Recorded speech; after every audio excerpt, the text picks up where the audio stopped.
A ver, sobre esta jornada, lo ocurrido en relación a la IBE y en relación también al Emil Díaz, le podemos consultar a nuestro entrevistado. Por supuesto que lo llamamos por otro tema que tiene que ver con el balance de un año de gestión en la provincia más grande y más compleja de la República Argentina, que es la provincia de Buenos Aires.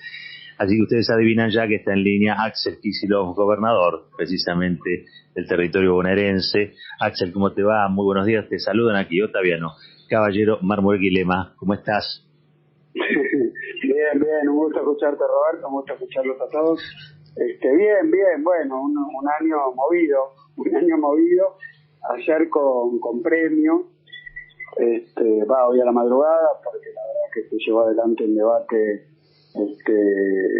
que venía postergado y bueno, terminó con la aprobación, la media sanción, que además la siento en parte propia porque yo fui diputado hasta hace un año exactamente y también participé de esa discusión durante el gobierno anterior y bueno, importantísimo.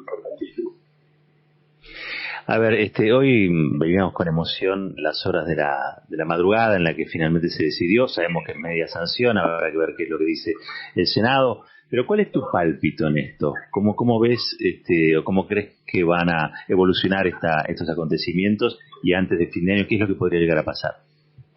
Mira, no tengo un conocimiento más allá de lo que me vienen diciendo, así que aparentemente tiene muchas oportunidades de ser aprobada, más que en las otras ocasiones, así que bueno, en eso, qué sé yo, hay que ver cómo se desarrolla. Vimos ayer, yo me quedé hasta la madrugada siguiendo un poco y vimos cambios de posición, vimos situaciones incluso denuncias de presiones, o sea que es un debate complicado, pero bueno, aparentemente hay oportunidad de que la Cámara Alta replique la decisión de diputados y la convierta en ley.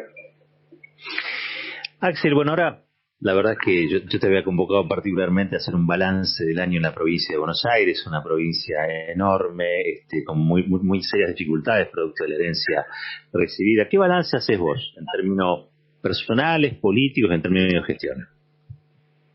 Bueno, te diría que es difícil expresarlo incluso, porque yo te digo, la verdad que estoy conforme, es un balance positivo, pero me cuesta decirlo porque son sensaciones mezcladas. Tuvimos una pandemia de una magnitud, bueno, que hay que ir 100 años atrás para encontrarla, y en épocas de mucho menos interconexión mundial, con lo cual ni siquiera la famosa gripe española es algo que se pueda comparar con esto. Así que con la enfermedad y la muerte sobrevolando durante todo este año y todavía no superada la pandemia, es difícil siquiera decir que uno está conforme, satisfecho, que es positivo. Así que lo que hay que hablar siempre está relativizado por una situación como la que tenemos, que es una tragedia para la humanidad, ¿no? En el marco de una tragedia para la humanidad, en la provincia de Buenos Aires, poniéndome un poco a hacer historia, cuando yo recibí el gobierno, lo recibí con 15.000 internos de nuestro sistema penitenciario, gente privada de su libertad, presos en huelga de hambre, 15.000, porque no se le daba comida y los medicamentos que necesitaba, porque bueno, como tantas cosas que pasaron durante la fase neoliberal. Así que así asumí en un diciembre donde todo el mundo hablaba de la posibilidad viste cómo pasan los diciembres, hablaban de saqueo, de problemas sociales graves y situaciones de violencia, ¿te acordás? ¿Te acordás de ese diciembre del año 19 que ya parece la prehistoria? Pero las primeras cosas que hizo la legislatura de la provincia de Buenos Aires es declarar a la provincia en emergencia social, financiera, sanitaria, de seguridad, por unanimidad. Así que recibió una provincia en emergencia, incluso sanitaria, por el estado de los hospitales, la falta de insumos en los hospitales que no se habían abierto, casi con orgullo, ¿no? En la etapa anterior, que decían no vamos a abrir hospitales. Y bueno, y sobre esa emergencia de todo tipo, cayó la pandemia. O sea que siempre hay que poner en contexto. En esta situación, la pandemia nos enteramos, de nuevo para ser gráfico, vimos en la tele cosas que pasaban en Madrid, o que pasaban en Italia, o que pasaban en Nueva York, de personal de la salud atendiendo con una bolsa de residuos porque se le habían acabado los barbijos, o se le habían acabado los equipos de protección, muertos apilándose, gente en los pasillos, médicos llorando, diciendo que tenían que decidir a quién le ponían un respirador entre dos enfermos, gente que se moría en la casa por saturación, colas de ambulancia. Eso en los países más ricos del mundo. Así nos enteramos de la pandemia. Y la verdad que en la provincia de Buenos Aires teníamos, por parte de la mayor, digamos, proporción de analistas y bueno, y en general, los peores pronósticos, ¿no? Si eso pasaba en Nueva York, que nos esperaba en el conurbano, donde hay más hacinamiento, donde hay condiciones sociales más vulnerables, que nos esperaba en lo sanitario y en lo social. Y la verdad que bueno, que fueron meses literalmente sin dormir, de todo un equipo de trabajo, el gobierno muy enfocado. Yo recibí 883 camas de terapia intensiva, un número que queda grabado en piedra, por las limitaciones con las que nos dejaron también el sistema de salud. Si vos decís, hay problemas estructurales, claro, de mucho tiempo atrás, pero hubo una decisión política de no terminar hospitales que estaban casi listos. Entonces eso era innecesario. Y yo el 1 de julio, acá con la pandemia, se ocupó la cama 884, o sea que era el primer enfermo con el que no nos iban a alcanzar las camas, en julio. Y eso siguió durante todo julio, agosto, septiembre, octubre. Así que salvamos montones de vidas con el solo hecho de tomar los cuidados, de tomar las medidas preventivas, de poner las limitaciones, al mismo tiempo de ampliar un sistema de salud a más de 2.200 camas, más que duplicamos, y eso en meses. Implicó terminar obras que no estaban terminadas, eso, y muchas de ellas estaban empezadas y sin terminar, entonces tener que renegociar contratos, supervisar las obras con pandemia, implicó, como no alcanzaba los barbijos, no alcanzaban los camisolines, las antiparras para cuidar a nuestros médicos, a nuestros policías, a nuestros trabajadores de la educación. Bueno, tuvimos que traer desde Shanghái, fletamos aviones desde la provincia de Buenos Aires, tenía 21 aviones llenos de equipamiento para poder evitar que pasara esto a la bolsa de residuos, 1.000 respiradores, en conjunto obviamente con Nación, y bueno, fue un trabajo realmente agotador, pero yo, ¿qué puedo decir? Los que estuvieron en la primera línea de fuego también son trabajadores del Estado de la provincia, no funcionarios, que son los trabajadores y trabajadoras de la salud, de la seguridad. Tuvimos más de 7.000 contagiados entre la policía, varios muertos en el sistema sanitario, así que la verdad que si lo tengo que describir es realmente una epopeya, pero bueno, es lo que pasamos. Y eso, para ir a la conclusión, teníamos todos los números según todo el mundo, y en la provincia de Buenos Aires no hubo nadie que se quedó sin cama o respirador, o sin médico, no, sin atención médica. Y sí pasó en otros países del mundo. Ahora estamos en segunda. Uno dice, ¿cómo puede ser? Estamos en segunda ola en el hemisferio norte, y los lugares que habían tenido problemas vuelven a estar sin cama. Tenemos saturación en muchísimos estados de Estados Unidos, donde uno no puede decir falta plata, digamos, o por lo menos en comparación. Lo mismo en Europa. Y acá en la provincia de Buenos Aires, con urbano bonaerense, con todas las dificultades que hay, pudimos evitarlo. Obviamente es una combinación de situaciones, nuestro trabajo para ampliarla, la respuesta del sistema sanitario, los trabajadores y trabajadoras de la salud, también la respuesta del pueblo de la provincia de Buenos Aires, que se cuidó. Indudablemente uno ve que obviamente en estos meses hay quienes acataron y respondieron a las recomendaciones y quienes no lo hicieron, pero hay una enorme mayoría que todo este tiempo, con el agotamiento que tiene, nos escuchó, tomó nota. Yo lo digo y lo vuelvo a decir, la pandemia no terminó, prefiero decirlo porque a todos nos gustaría vivir otra situación, pero es la que tenemos, hay que seguir cuidándose. Creo que la frase que lo sintetiza es que prefiero ser antipático que responsable. Y me tocó ser el antipático de toda esta pandemia, ¿no? Me tocó ser el antipático. Pero bueno, y me parece que esto salvó muchísimas vidas. Así que desde el punto de vista de la respuesta sanitaria, incluso otras provincias de Argentina con menos complejidad, lamentablemente, se quedaron sin camas.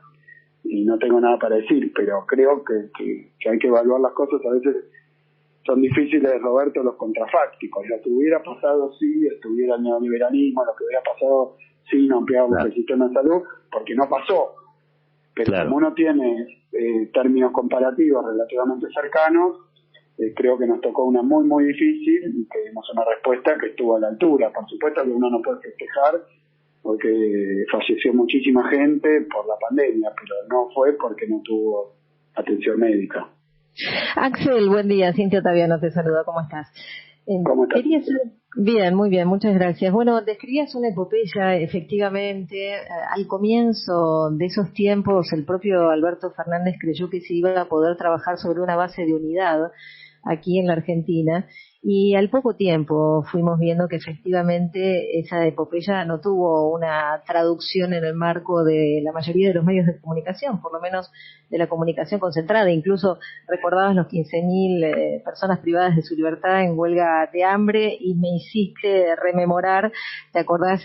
Toda esa campaña del kirchnerismo como sacapresos en el marco de la pandemia. La recordarás, pero luego fueron varias, con lo cual te quería preguntar, hay quien cree que es un déficit la comunicación por parte del gobierno, y hay quienes también pensamos en el poder de la comunicación concentrada. ¿Cuál es tu análisis? Mira, yo creo que este gobierno, yo mismo en la campaña hablaba de que después de 4 años de Macri, 4 años de Vidal, en la campaña, estoy diciendo, había que tratar de superar la grieta, pero entendida explícitamente como una cuestión de agresión permanente, de hostigamiento y también de persecución judicial, lo que se llama específicamente lo FEAD, pero creo que es lo mismo marco. De un antiperonismo muy furioso, muy rabioso, y a veces muy dogmático, muy ciego e incapaz de buscar acuerdos. Me parece que en ese sentido, como se fueron desarrollando los acontecimientos, no sé hasta qué medida hubo una apuesta a buscar consensos, a superar ese tipo de actitudes, y bueno, y hay un sector que fue rabiosamente antikirchnerista en la etapa de Néstor, pero sobre todo de Cristina, y en los últimos años también me tocó ser ministro en esa situación. Yo te digo, hay diarios como Clarín o La Nación que en mis 10 años de presencia política más visible en la Argentina, creo que nunca dijeron que yo hice nada bien como dirigente político, nada, ni siquiera una evaluación neutral, digamos, siempre todo mal.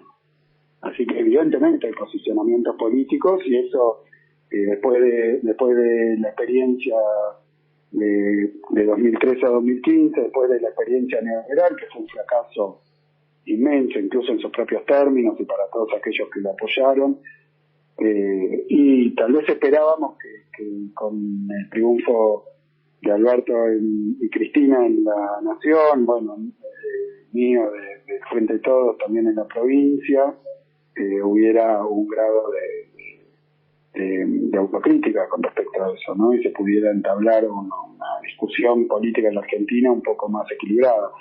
Y la verdad que creo que para sorpresa de algunos, yo la verdad que no estaba muy optimista con respecto a que se modificara eso. Y bueno, ahí lo vemos, hay un sector de la oposición que es recalcitrante, que han sido anticuarentena, antivacuna, anti todo, antigobierno, antiperonistas.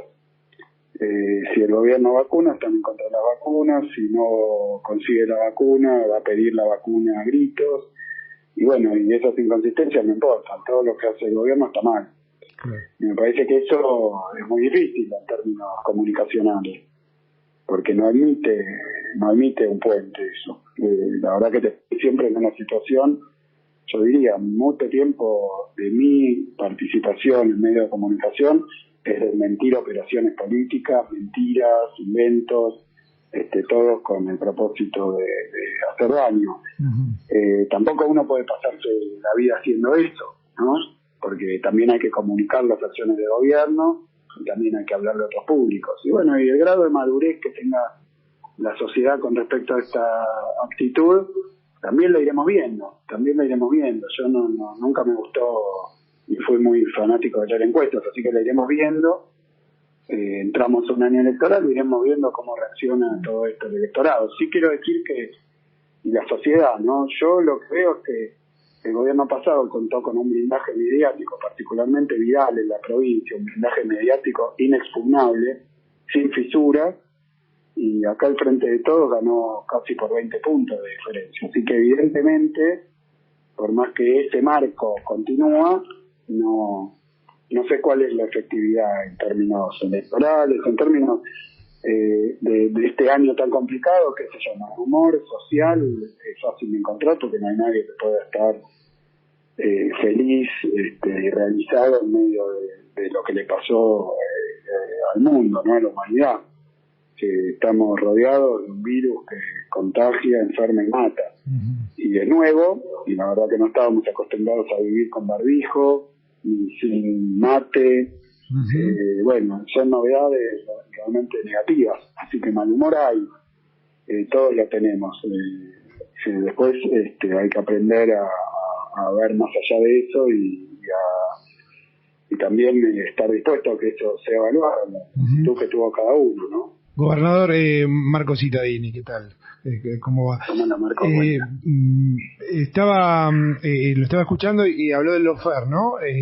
Y hubo hace 2 días un texto de Cristina Fernández de Kirchner hablando de esto y apuntando directamente a la Corte Suprema de Justicia y a la justicia en general. Digo, ¿qué interpretación hizo después de leerlo? Digo, ¿cuánto habla del sistema democrático que hoy tenemos y hemos vivido en los 4 años de macrismo además? Y cuánto habla, digo, de desafío incluso para dentro de la coalición del Frente de Gobierno, digo, más allá de que por supuesto se refirió a otro poder, ¿no? Mira, sobre si hay lawfare o no hay lawfare, con respecto a la carta de Cristina, digamos, coincido en sus términos, pero con respecto a si hay lawfare o no hay lawfare, yo te digo, yo no es que estoy procesado, estoy elevado a juicio oral por la causa dólar futuro, inhibido y embargado.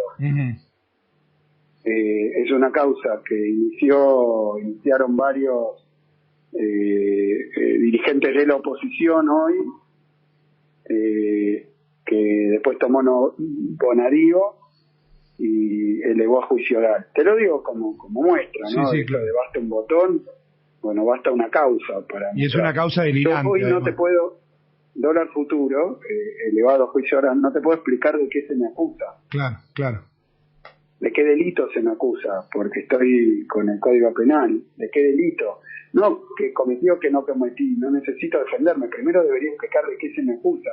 Porque operaciones con dólar futuro después se hizo, pero para hacer dulce el gobierno de Macri. O sea, que si llegan a decir que yo soy culpable de algo, o Cristina, o las autoridades de la Comisión Nacional de Valores, o del Banco Central, de aquel tiempo, entre los que está la actual vicepresidenta, el actual presidente del Banco Central de la República Argentina, pero después vino Sturzenegger o cualquiera de estos que estuvieron ahí y hicieron las mismas cosas. O sea que si eso fuera delito hay que cerrar el Banco Central. No es delito, no es discutible. Ahora, yo estoy inhibido y embargado, explícamelo, claro. Que me lo explique alguien. ¿Qué justicia hay en la Argentina hoy? Ni hablar de los presos políticos. Pues yo lo digo con algo personal porque me parece que es un extremo. La causa del memorando de Irán. ¿De qué causa estamos hablando? Son cosas que son persecución política a través de los medios, de la dirigencia política, del Estado cuando estuvieron en el Estado y del Poder Judicial.